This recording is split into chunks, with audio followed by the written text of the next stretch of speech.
오늘 우리에게 주신 하나님의 말씀은 신약성경 요한복음 1장 43절에서 51절까지입니다. 이튿날 예수께서 갈릴리로 나가려 하시다가 빌립을 만나 이르시되 나를 따르라 하시니 빌립은 안드레와 베드로와 한 동네 벳세다 사람이라. 빌립이 나다나엘을 찾아 이르되 모세가 율법에 기록하였고 여러 선지자가 기록한 그 일을 우리가 만났으니 요셉의 아들 나사렛 예수니라. 나다나엘이 이르되 나사렛에서 무슨 선한 것이 날 수 있느냐. 빌립이 이르되 와서 보라 하니라. 예수께서 나다나엘이 자기에게 오는 것을 보시고 그를 가리켜 이르시되 보라 이는 참으로 이스라엘 사람이라. 그 속에 반상하는 것이 없도다. 나다나엘이 이르되 어떻게 나를 아시나이까. 예수께서 대답하여 이르시되 빌립이 너를 부르기 전에 네가 무화과 나무 아래에 있을 때에 보았느라. 나다나엘이 대답하되 라삐여 당신은 하나님의 아들이시오 당신은 이스라엘의 임금이로소이다. 예수께서 대답하여 이르시되 내가 너를 무화과 나무 아래에서 보았다 함으로 믿느냐. 이보다 더 큰 일을 보리라. 또 이르시되 진실로 진실로 너희에게 이르노니 하늘이 열리고 하나님의 사자들이 인자 위에 오르라 내리라 하는 것을 보리라 하시니라.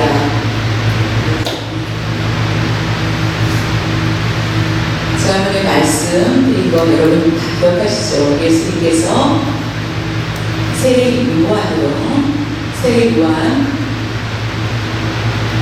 내 제자였던 안드레와 요한을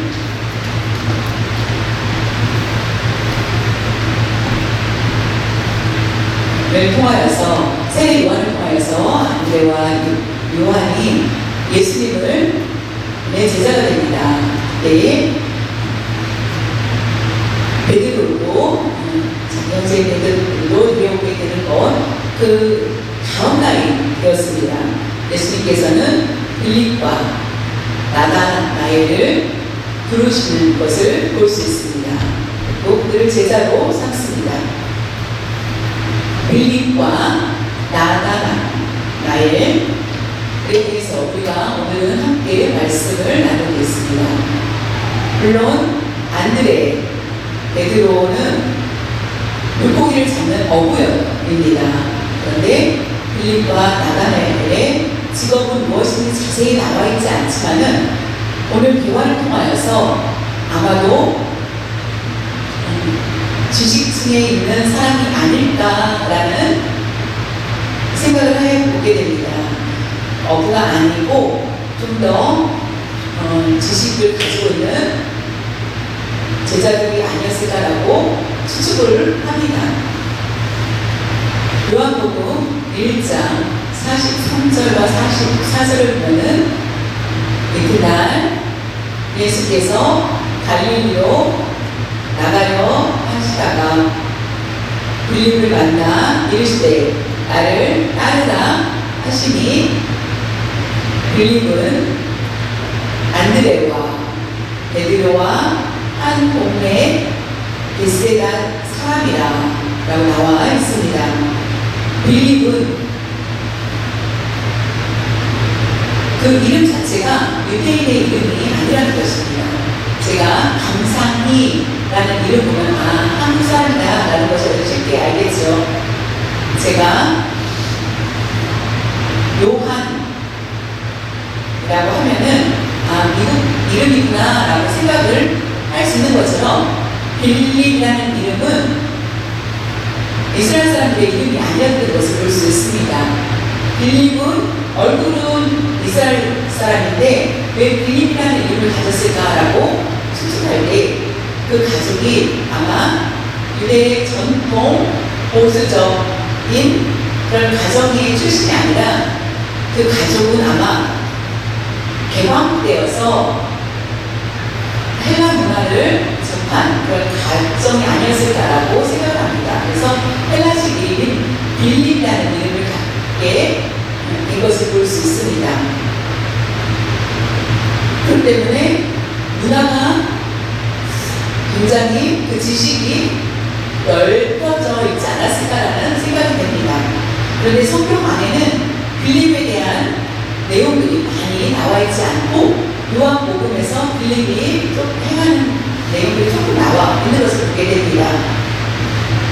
공간복음서 마태, 마가, 누가 얘는 빌립이라는 이름은 제자의 이름 12명 중에 하나로만 나오고 있습니다. 빌립에 대해서. 근데 그가 사역한 내용들은 그렇게 많이 나오지 않는데 요한복음에 기록된 것을 보게 됩니다. 빌립은 어떻게 예수님의 제자가 되었는지 바로 예수님의 부르심을 받았다는 것입니다. 예수님께서 갈릴리로 가실 때에 갈릴리로 나가려 하신다. 다시 말하면 예수님께서 갈릴리로 향하신 것을 볼 수 있습니다. 그것은 바로 예수님의 계획이 있으셨던 것을 볼 수 있습니다. 예수님은 갈릴리로 나가시면서 빌립을 만났고 빌립을 내게 나를 따르라고 얘기합니다. 예수님께서 빌립을 어떻게 만나셨고 어떻게 대화하셨는지 그 내용은 없지만은 예수님께서 나를 따르라 하신 것을 볼 수 있습니다. 예수님이 명하셔서 나를 따르라고 하셨을 때에 내가 이것을 할 것인지 말 것인지 선택해 이것이 아니라 그냥 나를 따르라고 명령하셨습니다. 빌립은 가족을 통한 사람이었던 것을 볼 수 있습니다. 예수님께서 12 제자들과 함께 하셨을 때 오병이어의 문적 사건에 대해서 우리가 말씀을 드렸죠. 오병이어 사건 중에 이 모든 사람들이 먹을 수 있는 떡이 얼마나 될 것인지 그것을 예수님이 질문한 제자가 바로 빌립이었습니다. 빌립에게 묻습니다. 그랬을 때 이 돈이 일단 얼마나 필요한데 우리에게 그만큼의 돈이 없습니다. 빌립은 그만큼 지식적으로 아주 다른 사람들에 비해서 많은 지식을 갖고 있지 않았을까라는 것을 볼 수 있습니다. 그런데 그의 고향이 어딘가 보았더니 안드레와 베드로가 물고기를 잡았던 고향, 그 동네가 갈릴리 벳세다라는 동네였습니다. 벳세다에 물고기 잡는 그런 마을이 바로 벳세다입니다. 근데 빌립은 거기서 물고기 잡는 일을 하지 않았고 아주 작은 동네에서 서로 아는 그런 관계였던 것을 볼 수 있습니다.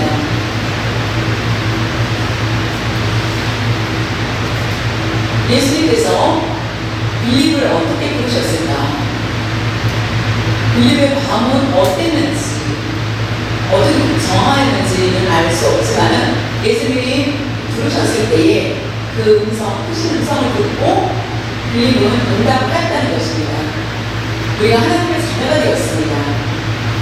예수님을 믿고자 하여서 그리스도인이 되고자 하였는데 우리는 어떻게 예수님을 믿고자 하였고 예수님의 자녀가 되었는지 그것은 바로 하나님의 부르심 안에서 이루어진 거라는 것입니다. 하나님이 나를 부르지 않았다면 하나님의 자녀가 결단코 하나님의 하나님의 제자가 될 수 없다는 것을 말씀하고 계십니다.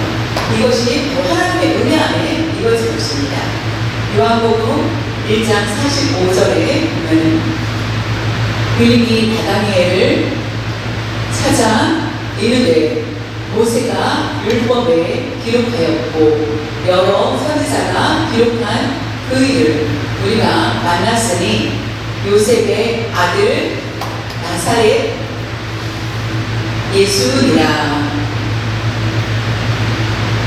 예수님께서는 빌립을 부르셨고 빌립은 예수님을 따르는 그 시간이 얼마나 된지 모릅니다. 그런데 예수님과 대화하였던 빌립은 예수님이 누구신지 알게 되었습니다. 예수님은 바로 메시아라는 것. 그래서 자신의 친한 친구였던 나다니엘을 찾아가게 됩니다. 그래서 그가 빌립이 말하기를 모세가 율법을 기록하였고 여러 구약에 많은 선지자들이 있었는데 여러 선지자가 기록한 그 일을 그분은 바로 메시아. 그 일 빌립이 나다니엘에게 얘기합니다. 구약에 대한 말씀을 그 둘은 아마 자주 대화하지 않았을까라는 것을 추측해 볼 수 있습니다. 그들은 성령에 대한 말씀을 같이 여러 번 구약을 대화하였고 그래서 우리가 대화하였던 그분 메시아 그분을 내가 만난다. 내가 만났으니 그분은 바로 요셉의 아들 나사렛 예수니라 라는 것을 알려줍니다. 그래서 이 둘은 지식을 성경 말씀에 대한 지식을 가지고 있었던 것을 볼 수 있습니다. 그래서 나다니엘과 빌립은 율법에 대해서 성경의 말씀에 대해서 구약에 대해서 알고 있었던 것을 보게 됩니다. 그분이 바로 예수죠. 그래서 나다니엘이 우리는 나다니엘에 대해서 그가 누구들을 한번 더 살펴보겠습니다.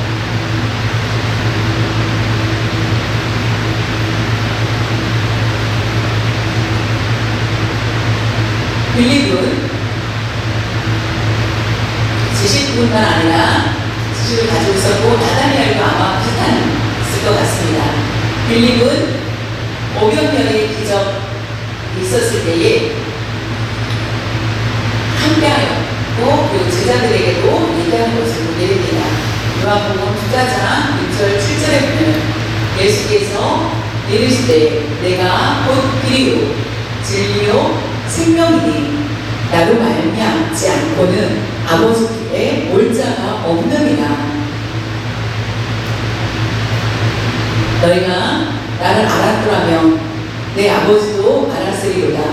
이제부터는 너희가 그를 하나님을 알았고 또 하나님을 보았느니라. 아주 유명한 말씀이죠. 예수님께서 제자들과 함께 하셨고 나는 길이요 진리요 생명이다.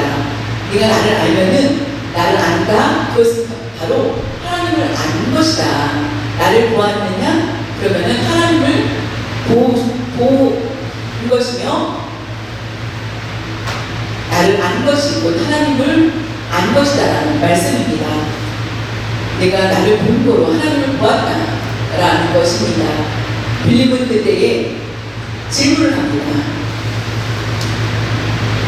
그 말을 들었던 빌립은 요한복음 14장 8절에 빌립이 이르되 주여 아버지를 우리에게 보여주옵소서 그리하면 족하겠나이다. 빌립이 의심한 것이 아니라 왜 예수님이 말씀하셨을 때에 너희가 나를 본 것이고 하나님을 본 것이고 너희가 보았다 하나님을 본 것이다 앞으로 본 것이 아니라 이미 보았다라고 하였을 때 제자들은 이 말씀 이해할 수가 없었습니다. 내가 하나님과 악수를 나눈 적도 없는데 이 말씀이 무엇인가. 그래서 빌립은 질문합니다.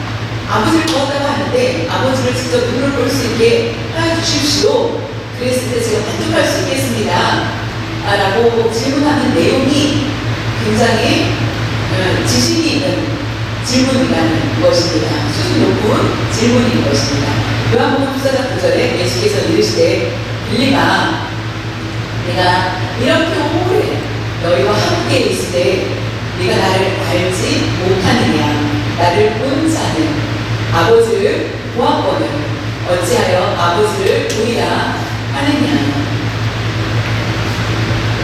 예수님과 함께 동행하였던 빌립, 네가 나를 본 것이 곧 아버지를 본 것과 똑같다 라고 하자 저는 진짜 그들을 보고 싶습니다 라고 하였을 때 네가 나와 함께 하였는데도 불구하고 그것을 알지 못하느냐. 다시 말하면은 하나님은 예수님이시고 삼위일체 하나님에 대해서 말씀드렸을 때에 빌립은 깨닫게 됩니다. 근데 나다나엘에 대해서 우리 한번 보면은 나다나엘의 이름이 많이 나와 있지 않은 것을 볼 수 있습니다. 요한복음 1장 46절에 보면 나다나엘이 이르되 나사렛에서 무슨 선한 것이 날 수 있느냐. 빌립이 이르되 와서 보라 하니라. 나다나엘이 율법에 대해서 메시아에 대해서 여러 가지 선지자에 대해서 내가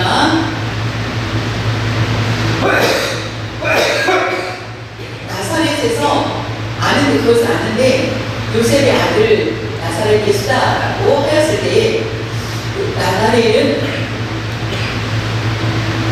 나사렛에서 무슨 선한 것이 날 수 있느냐. 원래 메시아는 어디서 태어날 것인지 알았던 것을 볼 수 있습니다. 나다나엘은 예루살렘에서 예수님이 탄생할 것을 아셨기 때문에 어떻게 나사렛에서 선한 것이 날 수 있겠느냐라고 얘기를 합니다. 여러분 베들레헴에서 예수님이 태어날 것을 알고 있는 것처럼 나다나엘의 입장에서는 예수님께서 탄생하는 곳이 바로 베들레헴이다. 베들레헴에서 탄생할 것이다. 로마로부터 호적을 갈 때에 그 어린 남자 아이들이 죽게 되었고 하는 것을 그 얘기를 왕이 죽은 후에 베들레헴이 아니라 나사렛에 가게 됩니다. 소리가 없는 아주 조용한 시골 마을로 가게 됩니다. 그때 숨어 지낸 곳, 그곳이 아주 가난한 동네였기 때문에 베들레헴에서 예수님이 탄생할 거라 생각을 하였는데 어떻게 나사렛에서 이와 같이 선한 것을 알 수 있느냐라고 질문했을 때 빌립이 바랍니다. 가서 보라. 그라고 합니다. 나다나엘은 예수님의 제자가 맞으니까 예수님의 제자 이름 중에 마태, 마가, 누가 복음서에 보면은 나다나엘이라는 이름을 찾을 수가 없습니다. 그러면은 한번 마태복음을 보겠습니다. 마태복음 10장 2절에서 4절에 보면은 12사도의 이름은 이러하니 베드로라 하는 베드로를 또 시몬이 있고 비롯하여 그의 형제 안드레와 세베대의 아들 야고보와 그의 형제 요한과 네 사람 아주 유명하죠. 그 다음에 빌립도 있습니다. 아돌로메, 도마와 세리마테, 알페오의 아들 야고보와 다데오,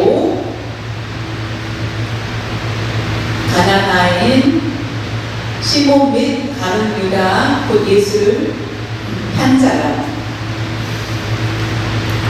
그 나다나엘이라는 이름이 없지요. 예수님의 제자인데도 불구하고 없다. 그런데 성전에 보면 12제자의 이름 중에서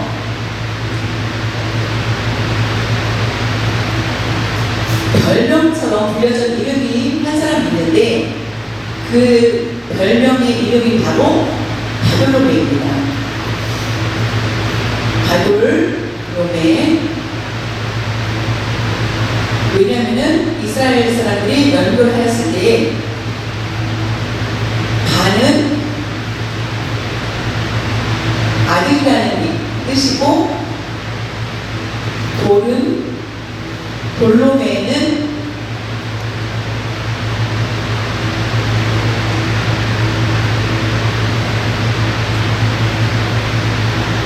바돌로메가 바로 나다네일을 뜻한다라고 볼 수 있습니다. 예를 들면은 감상의 아들, 딸 하면은 여러분 이름을 넣지 않고 감상의 딸 이런 것처럼 바돌로메라는 것은 누구의 아들이라고 하는 것처럼 우리가 바디메오를 잘 알죠.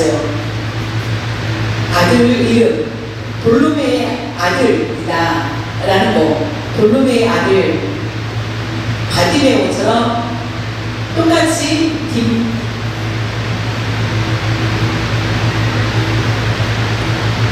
이름이 나와 있지 않고 누구의 아들이라는 의미로 돌로메의 아들이다. 그 이름이 바로 나다네일을 얘기한다는 것입니다.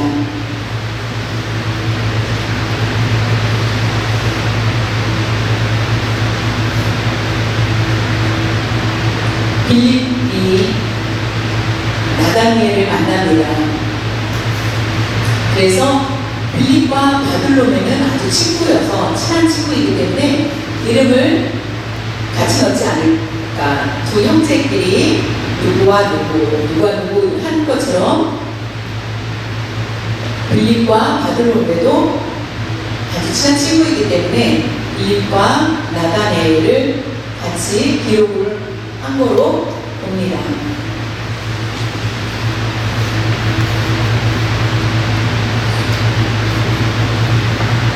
나다네일은 율법을 너무나 잘 알기 때문에 나사렛에서 어떻게 선한 이가 나올 수 있겠느냐, 베들레헴이 맞다라고 했을 때에 우리가 같이 와서 보라.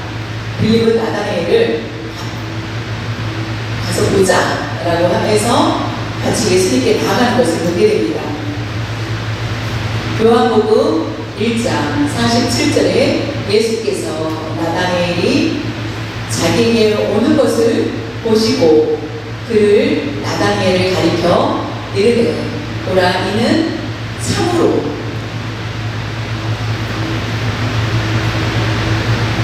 이스라엘 사람이라 그 속에 간사한 것이 없도다. 나다니엘을 보신 예수님께서는 와 그는 참으로 이스라엘 백성이다. 이스라엘 사람이다.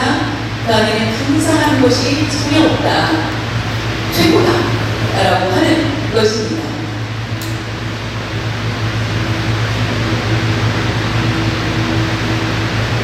간사하다. 이스라엘에 간사하다 라고 하면 누구를 여러분 떠올릴 수 있겠습니까? 바로 야곱입니다. 야곱은 형 에서를 속였습니다. 장자의 명분을 얻고자 시기하여서 거짓말로 간사하게 속여서 불법적인 거죠. 간사하게 속여서 장자의 명분을 취하고 도망을 치게 됩니다.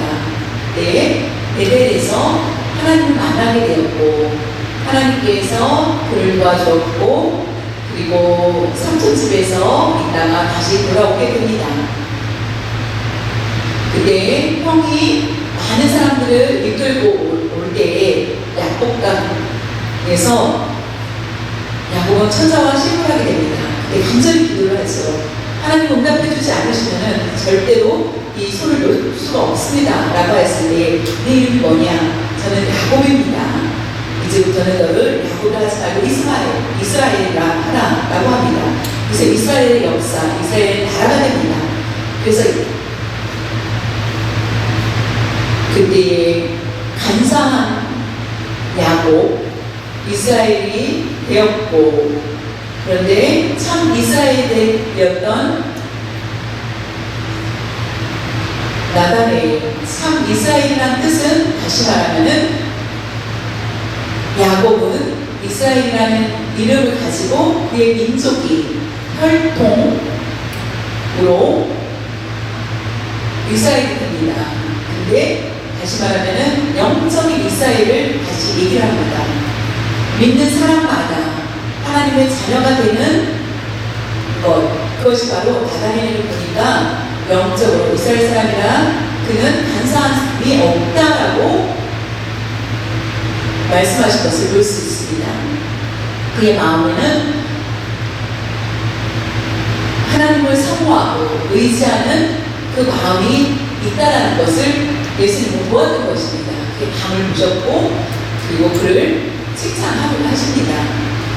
하나님을 향한 그 마음, 그 목적을 가지고 있었기 때문에 메시아를 기다렸던 그 마음이 가득했다는 것을 보자 간사함이 없는 그를 칭찬하신 것입니다. 나단의 처음 예수님을 만났고 인사를 하기 전에 예수님은 그에게 참으로 이스라엘 사람이고 지금 간사함이 없다라는 얘기를 듣게 됩니다. 48절에 보면은 그 얘기를 들었던 나다니엘이 이르되 어떻게 나를 아시나이까? 예수께서 대답하여 이르시되 빌립이 너를 부르기 전에 네가 무화과 나무 아래에 있을 때에 보았노라. 나다니엘은 예수님께서 그 말씀을 하시자 너무나 놀랍니다. 예수님이 저를 어떻게 아십니까? 라고 하였을 때 어떻게 저의 마음을 이렇게 깨달아 볼 수 있겠습니까? 그리고 저를 어떻게 아십니까? 라고 하였을 때 빌립이 너를 가기 전에 네가 무화과 나무의 밑에서 있는 것을 내가 이미 보았다. 라고 무화과 나무 아래에 있는 것 있을 때에 보았다. 말씀하십니다. 네, 이스라엘 문화에 무화과 나무라는 것은 지식 있는 사람입니다. USC 대학을 졸업해 대단하다라고 하죠. 유명한 대학을 졸업하면 대단하다. 전문대를 졸업하면은 우리가 별것 아니야 라고 생각하는 것처럼 무화과 나무에 있다라고 하면은 납비가 있는 곳.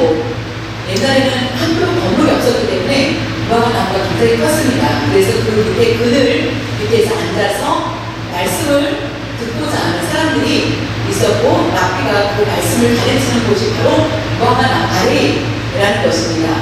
근데 다니엘이 그곳에 있었다는 것은 공부에 대한 열이 하나님의 말씀을 묵상하고 열심히 주의 말씀을 사모하고 있었다라는 것을 볼 수가 있습니다. 다시 말하면 무화과 나무 아래에 있다라는 것은 그가 열심히 하나님의 말씀을 듣고 있었다라는 것입니다. 빌립과 둘이 얘기했을 때 메시아가 어떻게 올 것인지 어디에서 올 것인지 라고 했을 때 이미 그들은 가는 말씀을 배우는 것을 알 수 있다는 것입니다. 예수님께서 무화과 나무 아래에 있었지 않았느냐? 그것은 예수님이 직접 보았다라는 말씀입니다. 그 아래에 있을 때에 눈으로 보았다. 근데 눈으로 직접 가서 본 것이 아니라 내가 보았다. 예수님은 이미 전능하신 하나님이시기 때문에 무화과 나무 아래에 펄이 있었던 무화과 나무 아래에 있었던 나다니엘을 보았다는 말씀입니다. 저를 전능하신 하나님 말씀이시라는 것입니다. 우리가 모르는 가운데 하나님이 원치 않는 더러운 일들을 해도 된다, 죄악을 보면 된다라고 생각할 수 있겠지만은 우리가 어디에 있든지 하나님은 우리의 마음을 모두 보고 계시다라는 것입니다. 전능하신 분이시기 때문에 우리의 마음을 빼들어보고 있습니다. 계획이 하나도 아시는 주님이시기 때문에 우리의 모든 생각을 알고 계시다는 것을 우리는 깨달아야 된다는 것입니다. 그래서 우리는 하나님 앞에 두려운 마음을 가지고 살아야만 됩니다. 항상 조심해야 됩니다. 예수님이 말씀하자 49절에 보면 나다나엘이 대답하되 라비여 당신은 하나님의 아들이시오 당신은 이스라엘의 임금이로소이다 라고 말씀하십니다. 유명한 베드로의 고백이 있죠. 근데 나다나엘이 더 먼저 고백을 하는 것을 볼 수 있습니다. 당신은 하나님의 아들이요 당신은 이스라엘의 임금이로소이다 하나님의 아들이요 라는 말을 들으면 다른 사람들은 화를 냅니다. 진노합니다. 이 말을 하는 것은 오래 맞을 말입니다. 그런데 불구하고 나다나엘은 담대히 외칩니다. 당신은 하나님의 아들이고 당신은 이스라엘의 임금입니다. 라고 한 대답은 바로 나다나엘이 하나님에 대해서 너무나 잘 알고 있었기 때문이라는 것을 볼 수 있습니다. 저와 여러분이 하나님 당신은 누구십니까? 그리고 당신은 누구인지 우리가 바로 대답할 수 있는 우리가 되어야 됩니다. 당신은 우리의 삶의 주인입니다. 나의 삶의 주인이 내가 되어서는 안 되고 바로 예수님이십니다.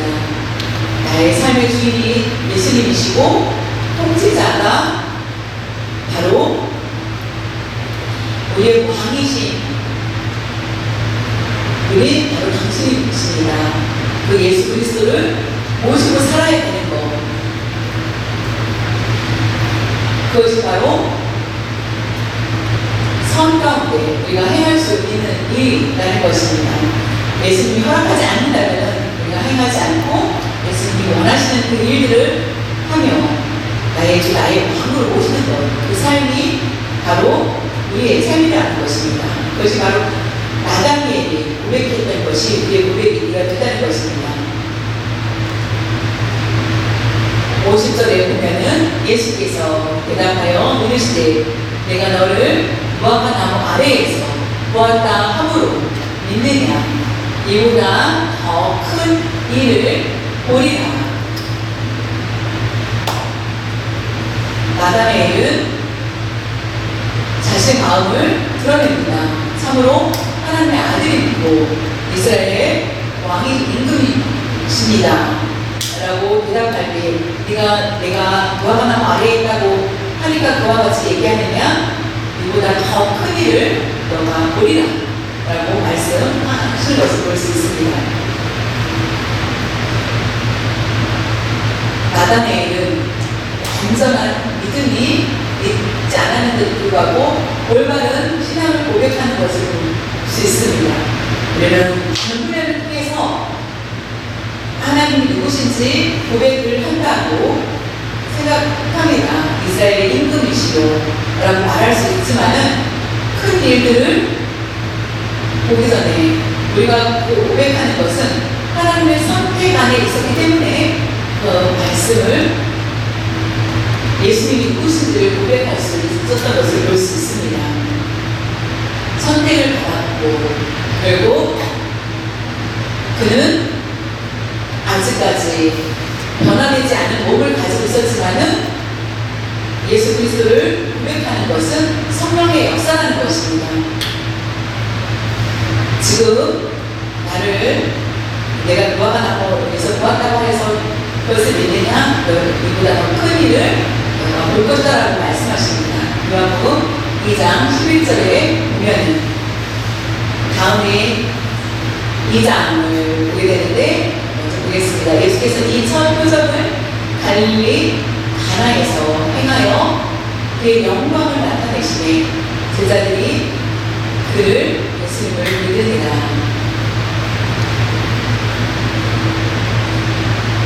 첫 번째 예수님의 기적이 무엇입니까? 가나 혼인잔치였죠. 가나에서, 가나라는 곳은 요한복음 21장 2절에 보면은 시몬 베드로와 디두모라 하는 도마와 갈릴리 가나 사람 나다나엘과 세베대의 아들들과 또 다른 제자 둘이 함께 있더니 라고 합니다. 나다나엘의 고향이 어디입니까? 여기서 보면은 가나라는 것을 볼 수 있습니다.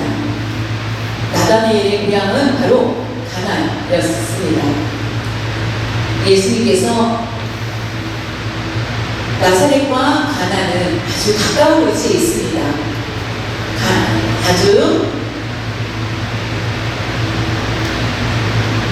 가나보다 더 시골 동네가 바로 나사렛이었습니다. 그래서 가나에서 있었던 가나 사람이었던 나다나엘은 저 시골 동네에서 그렇게 선한 일을 알아올 수 있겠느냐고 합니다.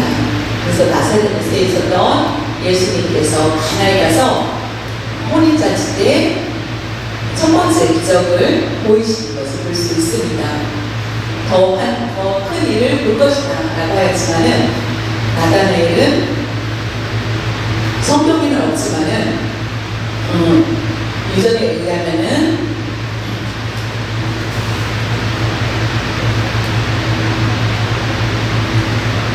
선교를 하는 것을 볼 수 있다. 하는 곳에 선교를 하였고 잘 보이지 않겠지만은 이스라엘입니다. 이스라엘에서 길은 정확하지 않지만은 인도까지 이스라엘에서 여기 인도까지 선교를 한 것을 볼 수 있습니다. 마지막에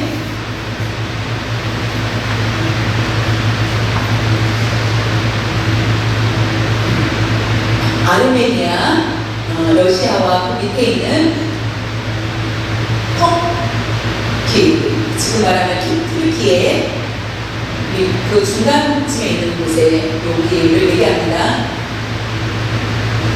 아르메니아에서 선교를 하다가 결국 그곳이 기독교 국가가 됩니다. 정교를 믿게 됩니다. 천주교는 로마, 정교는 러시아를 통하여서 아르메니아까지 독립하여서 정교가 되는데 이 모든 지역에 이슬람교가 굉장히 많은 힘을 얻고 있었을 때였습니다. 그랬을 때 여기에서 이슬람교가 장악하고 있는 그때에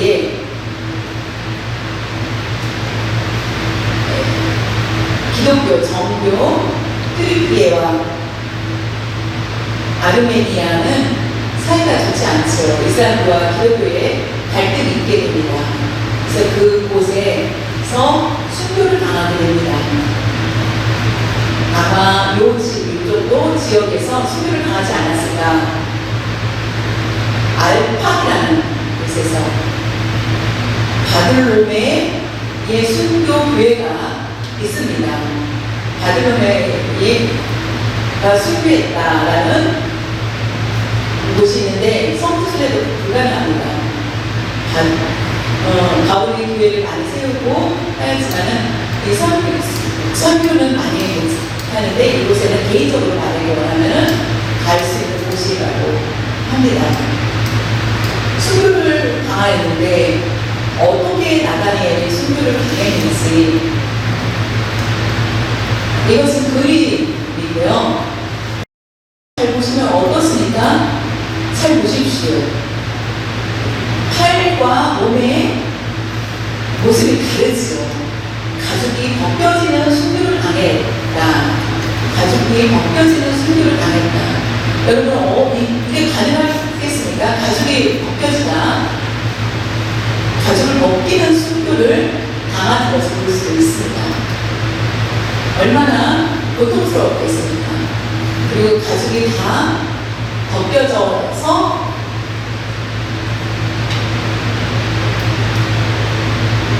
그리고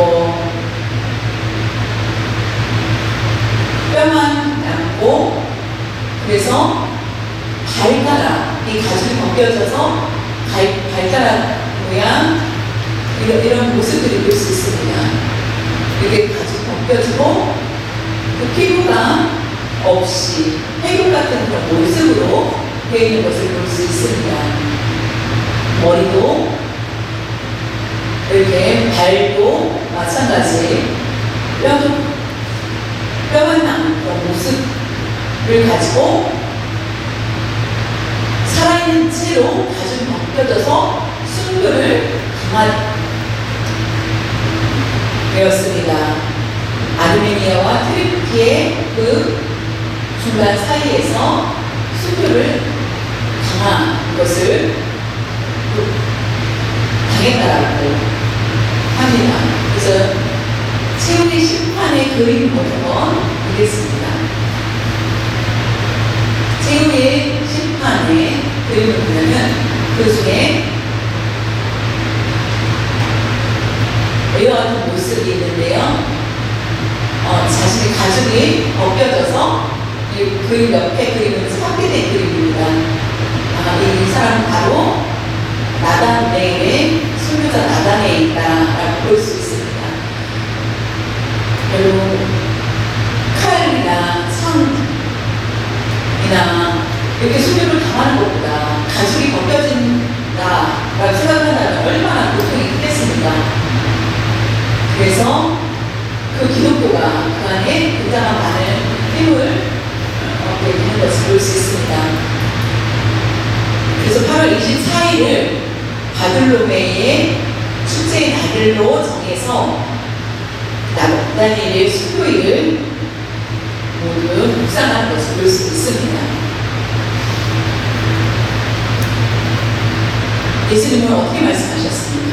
더욱 큰 일을 볼 것이다라고 하였는데 결국 나다니엘은 이와 같이 큰 역사를,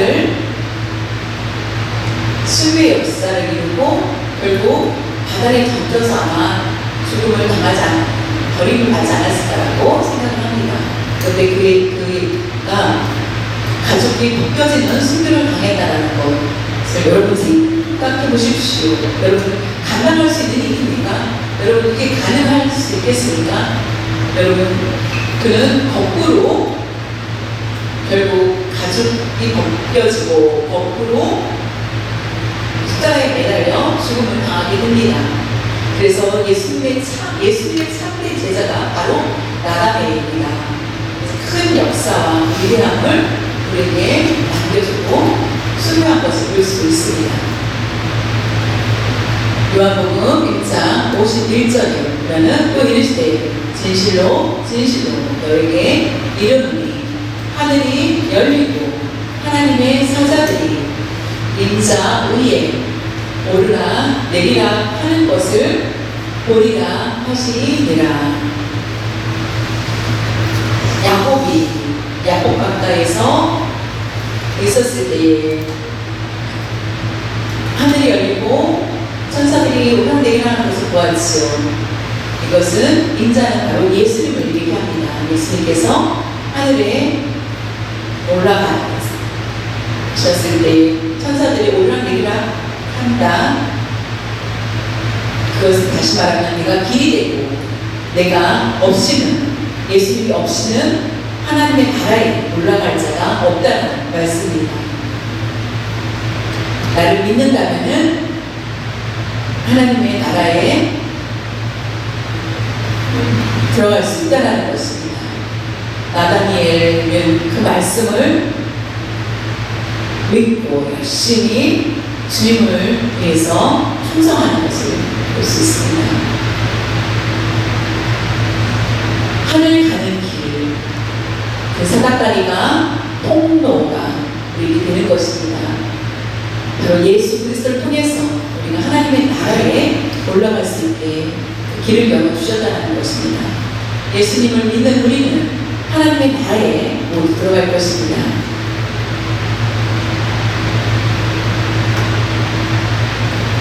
나다니엘은 자신의 예수님을 만났을 때 믿음을 고백했지만 그 후에 고백한 후에 더 큰 일을 볼 것처럼 우리가 우리의 믿음이 연약하여서 넘어지고 쓰러질 때 너무나 많이 있습니다.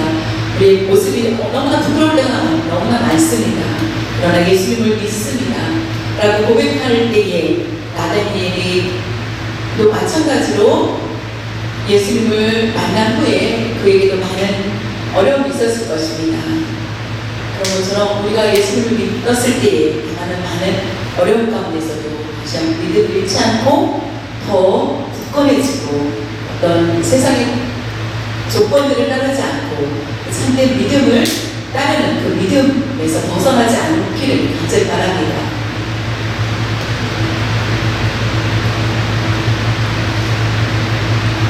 우리가 성령의 지식을 안다 할지라도 예수님이 누구신지 깨닫지 못할 때가 있다는 것입니다. 예수님은 누구신가 알지 못할 때가 있습니다. 믿지 않는 사람들과 같은 모습입니다. 그런데 우리가 성령의 감섭이 있어야 된다는 것입니다. 성령을 통하여서 우리는 예수님을 구주로 고백할 수 있다는 것입니다. 아무리 많은 지식을 가진다 할지라도 예수님을 고백하지 못할 수 있고 지식이 없다 할지라도 예수님을 구주로 고백할 수 있다는 것입니다. 성령의 역사가 우리에게 큰 일들을 나타내 주신다는 것, 그것을 생각하면 너무나 감사하지 않을 수 없습니다. 그것이 모든 것이 하나님의 은혜라는 것을 기억하면서 살아갈 수 있는 여러분들 되시기를 바랍니다. 하나님의 은혜를 받았습니다. 우리는 어떻게 그 은혜를 갚을 수 있겠습니까? 우리의 나태한 모습으로, 부끄러운 모습으로 살지 않도록 열심히 최선을 다하여서 우리의 받은 그 은혜를 잘 보답할 수 있는 여러분들 되시기를 간절히 바랍니다.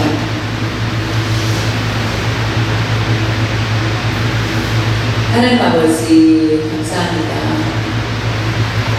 오늘 빌립과 나다니엘을 통하여서 예수 그리스도의 부르심을 듣게 되었습니다. 우리의 완전한 모습이 아니고 완전하지 않은 모습에서 우리를 부르신 것은 바로 제자들을 부르실 때의 모습과 같다라는 것을 깨닫게 하여 주셨습니다. 우리의 믿음이 더 성장할 수 있도록 하여 주시고 믿음 안에 굳건히 설 수 있는 저희를 되게 하여 주시옵소서. 예수 그리스도의 은혜를 깨닫는 저희를 되게 하여 주시고 앞으로도 성령께서 저희를 인도하여 주시고 우리는 순종하며 겸손히 나아갈 수 있는 저희를 될 수 있도록 도와주시옵소서. 우리의 가는 길마다 더 크신 일들을 주시옵시고 열심히 믿음 생활 잘 감당할 수 있는 저희들 될 수 있도록 도와주시옵소서. 감사드리며 주 예수님의 이름으로 기도드렸사옵나이다.